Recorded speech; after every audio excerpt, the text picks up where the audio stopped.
കണ്ണടച്ച് തുറക്കുന്ന വേഗത്തിൽ റമദാൻ കഴിഞ്ഞു പോയല്ലേ.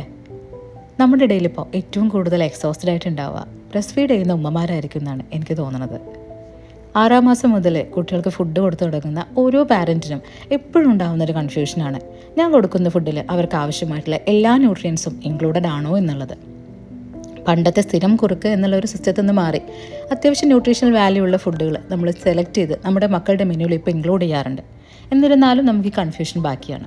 ഈ കൺഫ്യൂഷൻ ഒഴിവാക്കാൻ ചെറിയൊരു ടിപ്പ് പറഞ്ഞു തരട്ടെ. ഞാൻ ഈ പറയുന്ന 6 കാര്യങ്ങൾ നിങ്ങളൊന്ന് ചെക്കൗട്ട് ചെയ്ത് നോക്കാം. Carbohydrate, protein, fat, vitamins, minerals and water.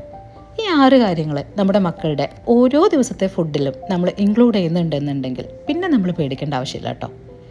എന്തൊക്കെ പറഞ്ഞാലും നമ്മൾ കൊടുക്കുന്ന ഫുഡിലൂടെ അവർക്ക് ആവശ്യമായിട്ടുള്ള ന്യൂട്രിയൻസ് എല്ലാം കിട്ടുന്നുണ്ട് എന്ന് ഉറപ്പ് വരുമ്പോൾ നമ്മൾ പാരൻസിനുണ്ടാവുന്നൊരു സന്തോഷം അത് ചെറുതല്ല അല്ലേ.